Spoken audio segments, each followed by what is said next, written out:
The chamber of the Galactic Concordat was a monument to serene ancient power. Light from a captive star filtered through vast crystalline arches, illuminating the floating daises where the representatives of 1,000 worlds conducted the gentle, orderly business of the galaxy. For millennia, the Concordat had been governed by the progenitor Edicts, a set of laws so perfect, so elegant, and so self-evidently just that they had never been amended.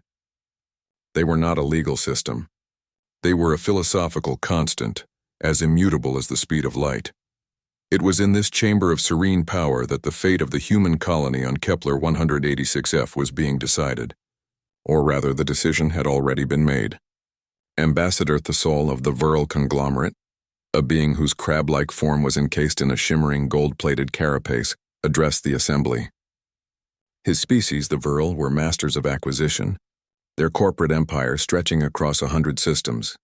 Esteemed members of the Concordat, Thorne began, his voice a series of modulated, liquid clicks that the universal translator rendered into smooth, reasonable prose. As per Progenitor Edict 734, subsection B, on the utilization of unclaimed resources, the V'rrl Conglomerate has filed a claim on the world designated Kepler 186f. The edict is quite clear. Any territory not formally integrated into the Concordat and found to be underutilized by its current inhabitants may be claimed for more efficient development. He gestured with a claw toward the human ambassador, a tired-looking woman named Sarah Jennings. The humans have occupied this world for less than 50 of their years. Their resource extraction is inefficient, their infrastructure development is primitive, and they have failed to meet the minimum threshold for economic output, as defined in the addendum by the Second Council. He was, of course, entirely correct. The law was on his side. Kepler 186f, a human colony lovingly nicknamed Haven, had been a labor of love, not profit. They had focused on sustainable agriculture and ecological preservation, not strip mining and industrialization. To the V'rrl, this was not just inefficient, it was wasteful, and the progenitor edicts were, above all else, laws that abhorred waste. Sarah Jennings had argued passionately, speaking of human rights, of self-determination, of the spirit of the law. The Concordat members had listened with polite, placid sympathy. But the edicts were not about spirit. They were about the letter. And the letter was clear. The V'rrl had filed the correct paperwork. Haven was, by every legal metric, theirs for the taking. The Concordat's chief arbiter, a being of pure shimmering energy, was about to ratify the V'rrl's claim. Arbiter, Sarah Jennings said, her voice cutting through the serene silence. Before you finalize the transfer, humanity wishes to exercise its right under Concordat procedural law to a final appeal and legal review. The soul of the V'rrl made a clicking sound that equated to a condescending chuckle. The human ambassador is welcome to an appeal, of course. But the law is the law. On what grounds could you possibly object? Sarah Jennings gave a thin, weary smile. Our objection is not based on the progenitor edicts themselves, which we agree are immutable. She took a small step back from her podium. Our objection is based on a matter of legal standing and proper procedure. We have discovered a flaw not in the law but in your filing, and to argue this case, Earth has sent a specialist team. From a side entrance, 2 figures walked into the grand chamber. They were human, dressed in simple, dark blue robes that seemed utterly out of place amongst the shimmering energy beings and carapaced corporate titans. They did not look like warriors or diplomats. They walked with a quiet, analytical confidence. The lead figure, a sharp-featured woman with silvering hair, stepped up to the podium. My name is Eleanor Vance, she said, her voice calm and clear. I am senior partner at Vance, Ishikawa & Thorne. My colleague is Mr. Samuel Thorne. We are the legal counsel for the Terran Federation, and we are here to file a motion to dismiss the V'rrl Conglomerate's claim on the grounds of fraudulent conveyance, improper standing, and a violation of subsection D of the very edict you have cited. She placed a data slate on the podium. It chimed softly, a sound that would soon be recognized across the galaxy as the first shot in a very different kind of war. The arrival of the human lawyers was, at first, a source of mild amusement for the Concordat. Law to the ancient races was a function of philosophy and ethics. The edicts were a map to a just and orderly society. The idea of legal counsel was a strange, primitive concept like bringing a shaman to a physics debate. The soul of the V'rrl agreed to the review, seeing it as a minor, entertaining delay to the inevitable. The review took place in a smaller, more formal arbitration chamber, presided over by the same energy-based arbiter. Eleanor, Vance, and Samuel Thorne sat at one table, a stack of data slates beside them. The soul and his team of corporate aides sat at another. "Let us begin," the arbiter's voice resonated. "Human counsel, you claim a flaw in the V'rrl filing. Please elaborate." Eleanor Vance stood. "Gladly, Arbiter. The V'rrl claim is predicated on Edict 734, which allows for the claiming of underutilized territory. But subsection D of that same edict provides a crucial exception. It states, and I quote, "This edict shall not apply to any territory that is the sole viable habitat of a recognized sentient species." The V'rrl have conveniently omitted this from their filing. The soul clicked his claws in irritation. The exception is irrelevant. Humans are not native to Kepler 186f. Your species evolved on Earth. The colony is an outpost, not a sole viable habitat. Soul, Vance countered, her voice sharp, is a fascinating word. It implies singularity, uniqueness, and viable implies the ability to sustain life. You are correct. The colonists on Haven could technically survive elsewhere. But are they merely a species? Or are they a unique cultural entity? This question threw the chamber into confusion. The law applied to species, not cultures. Samuel Thorne, a younger man with a placid, almost sleepy expression, spoke for the first time. "Arbiter, we have filed a preliminary motion. Document 1A, which argues that the human colonists of Kepler 186f, having lived in isolation for 2 generations, have developed a unique cultural identity, separate from that of earthbound humans. Their language has drifted, their social norms have evolved, and their entire societal structure is based on the unique ecosystem of Haven. They are, in a very real sense, a new and distinct culture.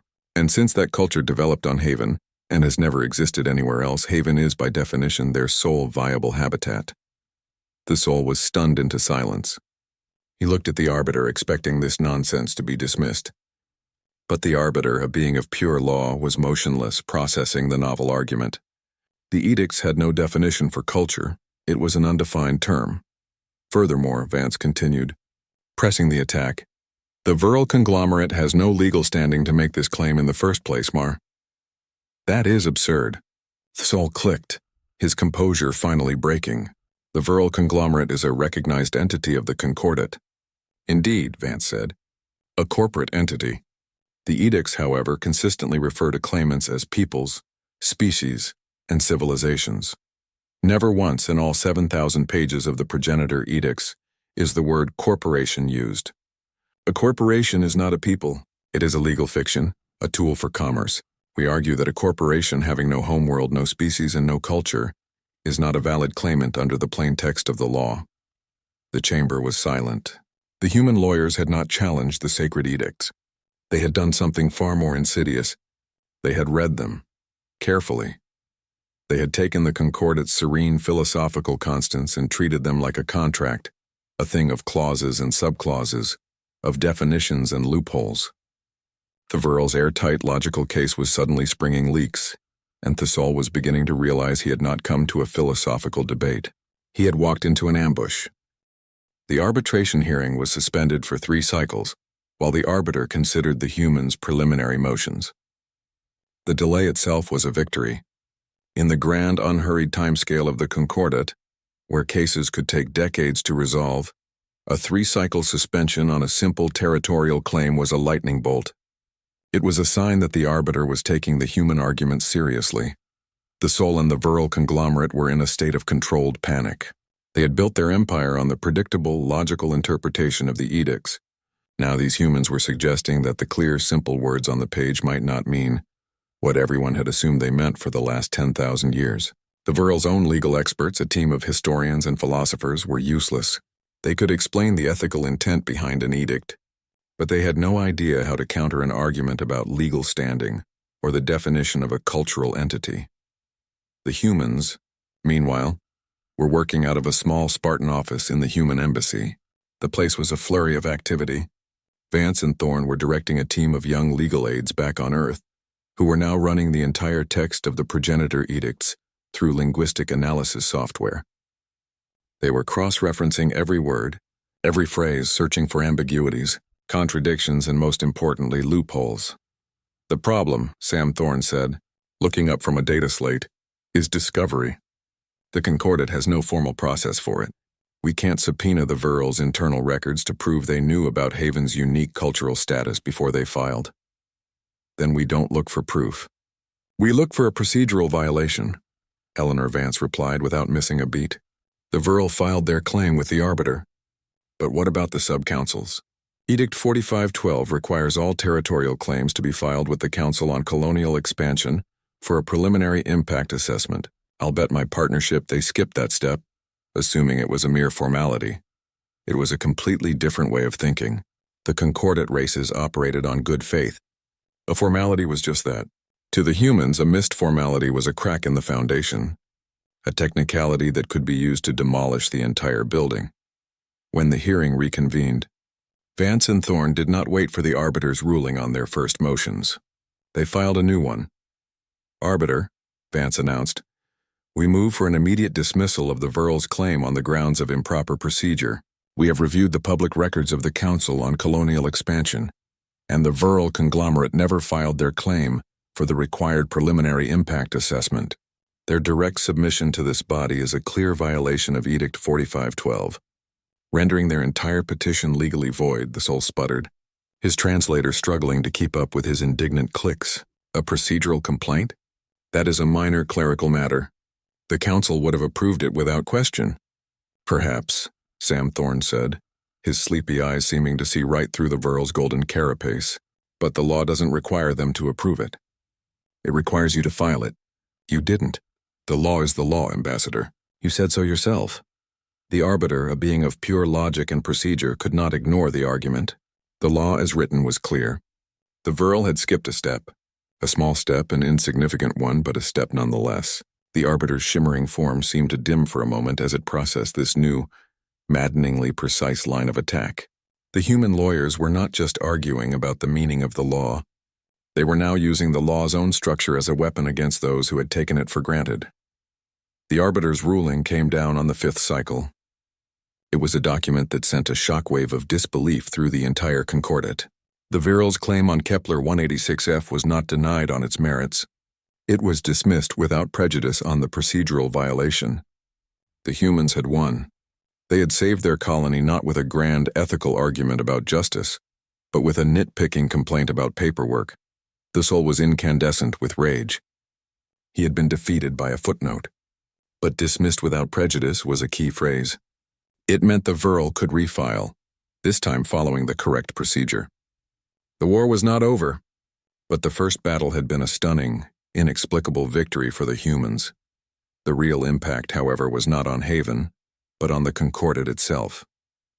Dozens of other species, minor powers who had long been bullied by larger entities like the V'rrl, had been watching the proceedings. They had seen a small, weak power use a strange new weapon to defeat a corporate giant, and they wanted that weapon for themselves. The human embassy was suddenly flooded with requests for meetings. A reptilian species from a resource-rich moon wanted to know if a treaty they had signed under duress 500 years ago was still valid. A race of silicon-based artists wanted to file a class action lawsuit against a mining corporation for the destruction of a culturally significant nebula. An amphibious species wanted to know if they could sue the V'rrl for the emotional distress caused by centuries of predatory business practices, Vance. And Thorne found themselves at the center of a legal revolution. They were no longer just defending a single colony. They were being asked to export humanity's most chaotic, complex, and powerful social technology, its legal system. This is escalating, Sam Thorne said to Vance as they reviewed the endless stream of requests. We came here to defend one world. We're about to become the public defenders for the entire galactic underdog community. It was inevitable, Eleanor Vance replied, a grim smile on her face. The Concordat has a perfect immutable set of laws, but they never developed the other side of the equation. They have no concept of adversarial justice, of case law, of discovery, of the million little procedural weapons that keep the powerful in check. She looked out the viewport at the serene, ancient architecture of the Concordat capital. They've built a beautiful, perfect house with no locks on the doors. They believed that good faith was all the security they needed. She turned back to her partner. We're not just lawyers, Sam, we're locksmiths. And we're about to teach this galaxy the art of the deadbolt. The phone on their desk chimed again. It was a representative from the avian kingdom of Cygnus X1. Their sacred nesting grounds had been seized by the V'rrl Conglomerate 2 centuries ago. They wanted to know if the statute of limitations had expired. The Galactic Litigators were now open for business. The V'rrl Conglomerate, humbled and furious, refiled their claim on Kepler 186F. This time their paperwork was perfect. They had followed every procedure, every obscure bylaw, and every formality the human lawyers had previously exploited. Ambassador Thorne, his golden carapace polished to a menacing sheen, was confident. The humans had won a skirmish on a technicality. Now the real war for the merits of the case would begin, and on that front the progenitor edicts were still squarely on his side. He was not prepared for the human second wave. Before the new hearing could even be scheduled, Eleanor, Vance, and Samuel Thorne filed a motion that sent a tremor of pure shock through the Concordat's ancient legal foundations. It was a motion to compel discovery. The humans were demanding access to the V'rrl Conglomerate's private internal records, geological surveys of Kepler 186F, internal communications regarding the claim, and all financial projections related to the colony's acquisition. The concept was utterly alien.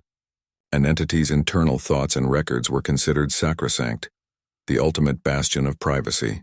The soul appeared before the arbiter, his clicks vibrating with outrage. This is an unprecedented violation. The humans demand to see our private thoughts, to rifle through our proprietary data. The edicts protect us from such intrusion. Eleanor Vance's counter-argument was simple and devastatingly logical.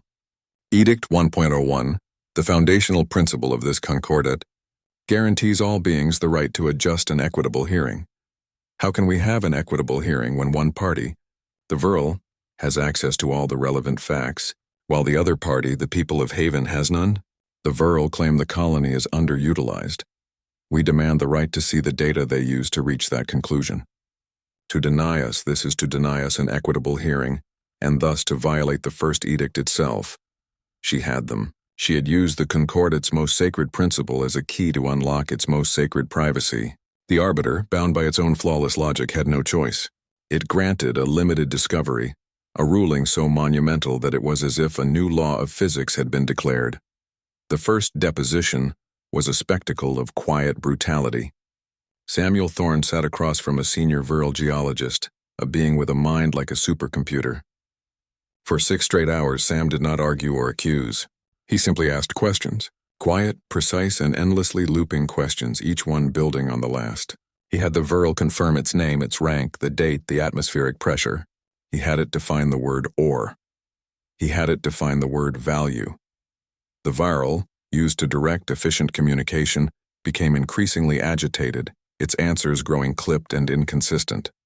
It was a form of intellectual water torture, and for the first time, a V'rrl executive's testimony was being recorded, transcribed, and analyzed for any and every possible contradiction. While the discovery process for the Haven case slowly ground on, the firm of Vance, Ishikawa, and Thorne opened a second front. They formally filed their case on behalf of the avian kingdom of Cygnus X1, demanding the return of their sacred nesting grounds, territory the V'rrl had legally seized 2 centuries prior. The V'rrl's defense was a single, unassailable fact. The claim is 200 years old, their legal philosopher stated calmly. Edict 98.4 establishes a statute of limitations of 100 standard years for all territorial disputes. The matter is and has been for a century legally settled. It should have been the end of the discussion.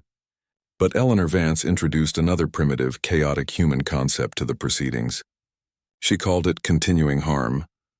Arbiter, she argued, her voice resonating through the chamber. The V'rrl are correct that the initial seizure of the land occurred 200 years ago. We are not contesting that. However, the harm to the avian people is not the past event. It is the present and ongoing denial of access to their sacred sites, an act which is essential to their cultural and spiritual survival. The crime is not a single act in the past. It is an act that is still being committed every single day. Therefore, the statute of limitations does not apply, as the cause of action is perpetually renewing itself. The argument was a legal bombshell.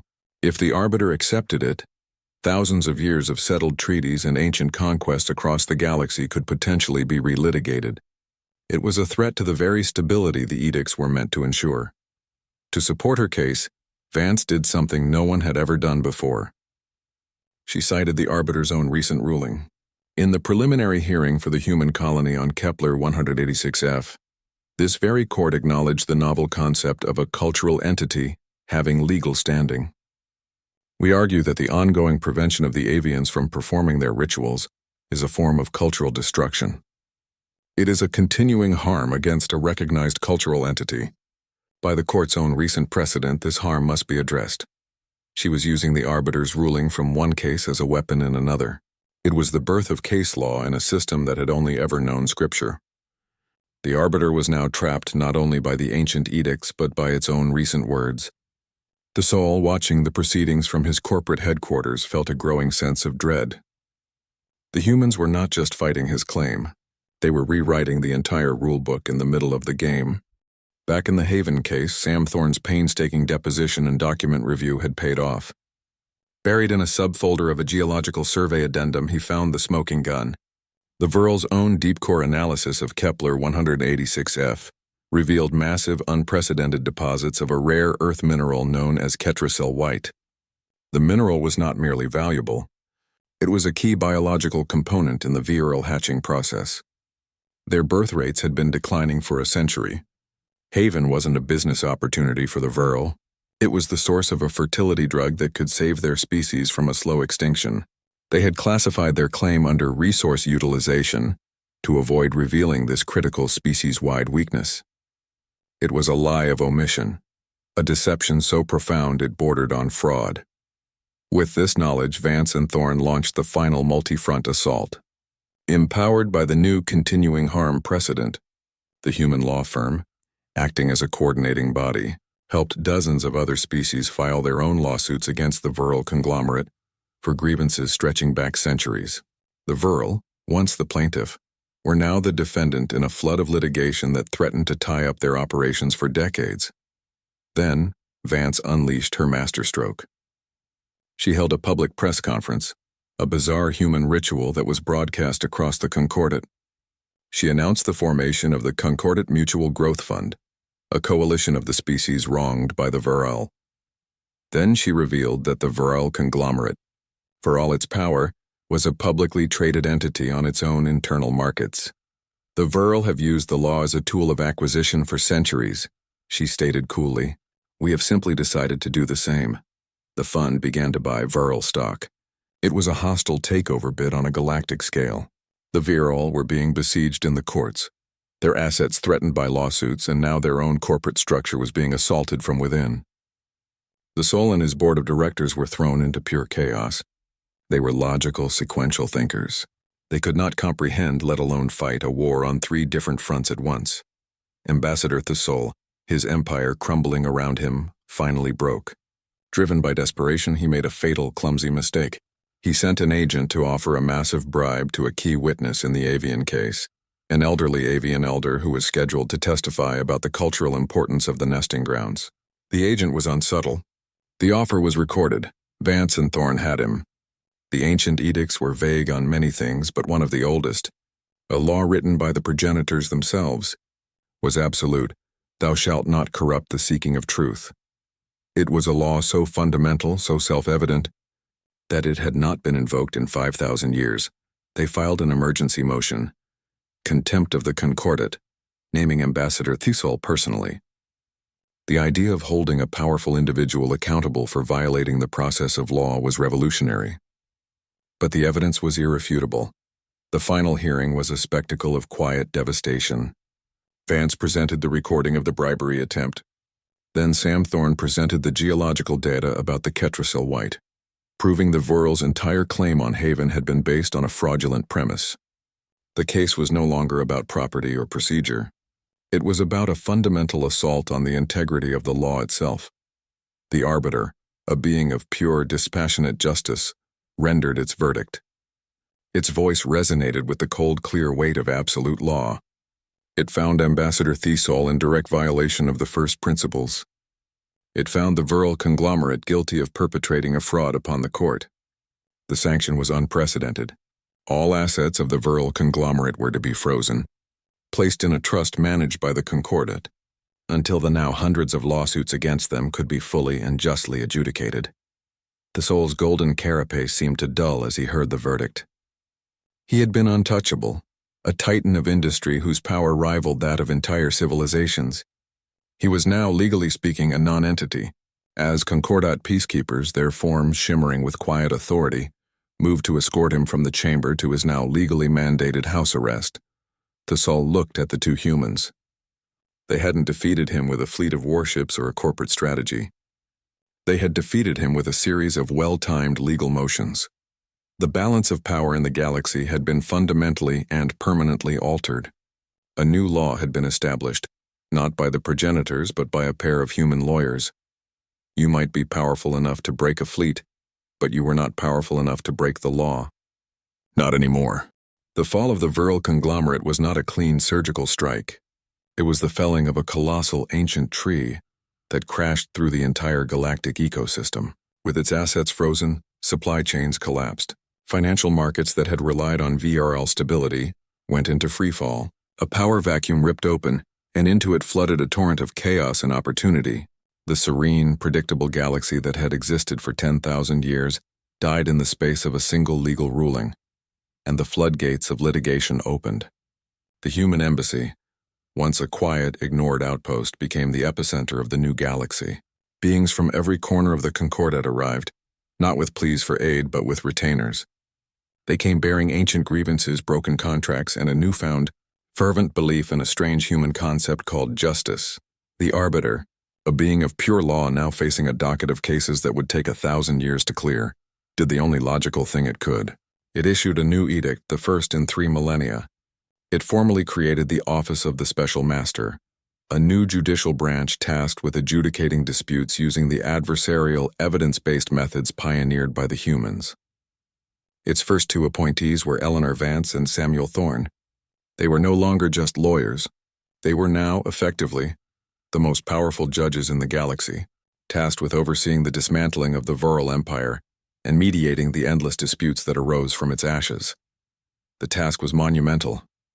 They needed help. A priority request was sent back to Earth, not for warships or colonists, but for lawyers. Paralegals, clerks, litigators, contract specialists, and most importantly, law professors. Earth, a minor peripheral power, suddenly found itself in possession of the galaxy's most valuable export. A fleet of ships was dispatched from the Sol system, but it carried no Marines. It was a fleet of academics and administrators, a wave of human bureaucracy about to wash over a galaxy that was entirely unprepared for the beautiful, terrible complexity of what was coming. The first Concordat School of Adversarial Law was established in the shimmering capital city, its classrooms filled with a bewildering menagerie of beings eager to learn this strange new magic. Samuel Thorne, a man who had once been content with the quiet intellectual puzzle of a contract dispute, found himself a reluctant celebrity, a guest lecturer whose every word was recorded and analyzed with religious intensity. His first lecture was on the topic of reasonable doubt. A young Signian student, a being whose mind operated on the clean binary of provable fact, raised a shimmering energy tendril. "Instructor Thorne," it projected, its tone one of polite, analytical confusion. "I do not understand. A thing is either true or it is not. The concept of doubt is a data deficiency. How can a deficiency be a standard for justice?" The question cut to the heart of the matter.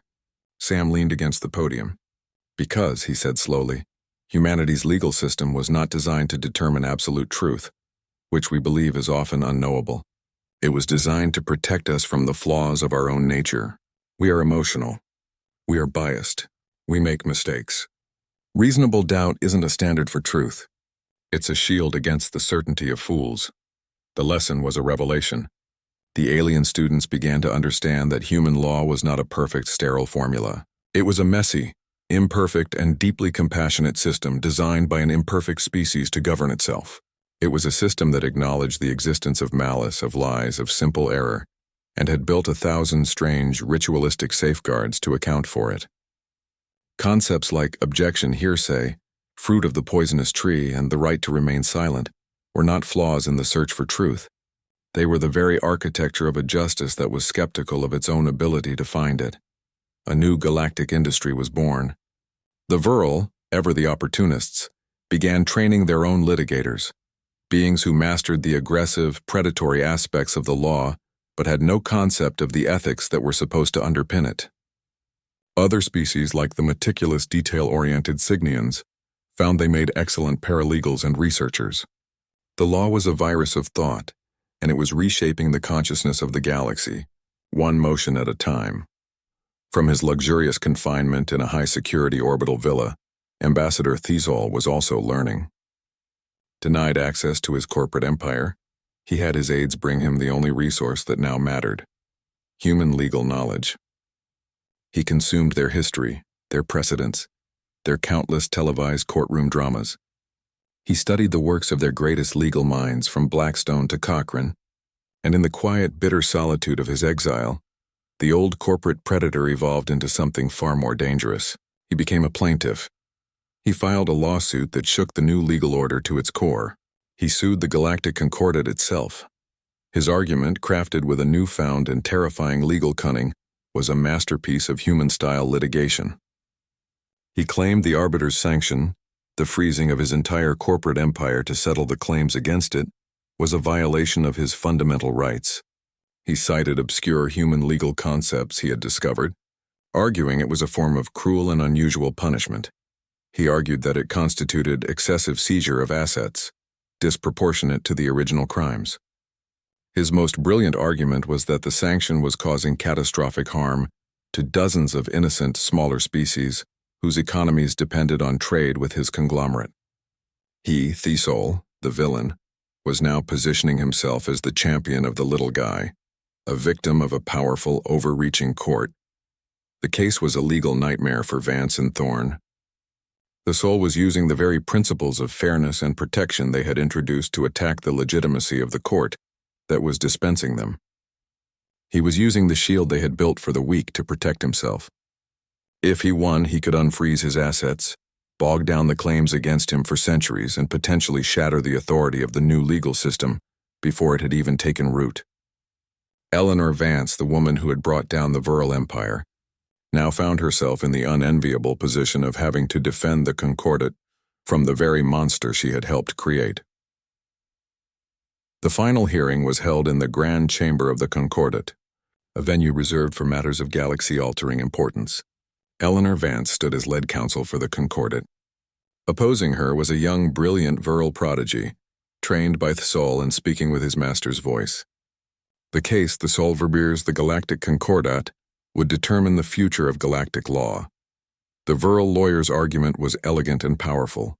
It spoke of the rights of the individual against the power of the state, of the danger of unchecked judicial authority. It used humanity's own history, its own hard-won legal principles, as a weapon. The humans learned to fear the power of a government that could seize everything a person owned on a mere accusation. The V'rrl argued. Are you now asking the galaxy to embrace that same tyranny? The argument was swaying the assembled representatives. It was a deeply emotional, powerful appeal to fairness. When it was Vance's turn, she did not try to refute the principles. She embraced them. It is true, she began, her voice quiet but firm. Human law is filled with protections for the accused. Our system is deliberately inefficient, filled with safeguards and presumptions of innocence. And the question is why? The answer is simple: because we are human. Our laws were written to protect us from ourselves. We are biased, we are greedy, we are emotional, and we are capable of profound error and profound malice. Our legal system is a complex, beautiful cage we built to contain the monster of our own nature. She turned, her gaze sweeping across the chamber, finally resting on the V'rrl delegation. But you, the V'rrl, are not flawed in that way. Your actions were not the result of a momentary emotional lapse. They were the result of a multi-century campaign of cold, clear, and perfectly logical predation. You are not the flawed, passionate beings our laws were designed to protect. You are the very monsters our laws were built to cage. Her final argument was a thunderclap. To grant a being of perfect predatory logic The same protections designed for a flawed emotional creature is not justice. It is a perversion of it. The law must not be blind to the nature of the being that stands before it.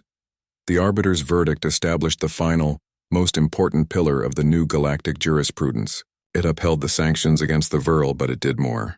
It established the doctrine of temperament, a principle that held that legal rights and protections must be weighed against the demonstrated nature and intent of the species in question. It was a ruling that acknowledged that justice could not be a one-size-fits-all equation. Eleanor Vance and Samuel Thorne stood later in their office, looking out at the capital city.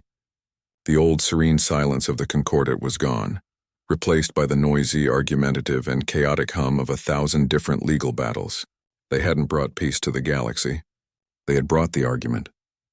They had given the powerless a voice and the powerful a reason to fear the law. They hadn't conquered the galaxy. They had taught it how to govern itself. And in a quiet corner of the Concordat School of Adversarial Law, a young Cygnian student was finally, after weeks of study, beginning to understand the beautiful, compassionate illogic of it all.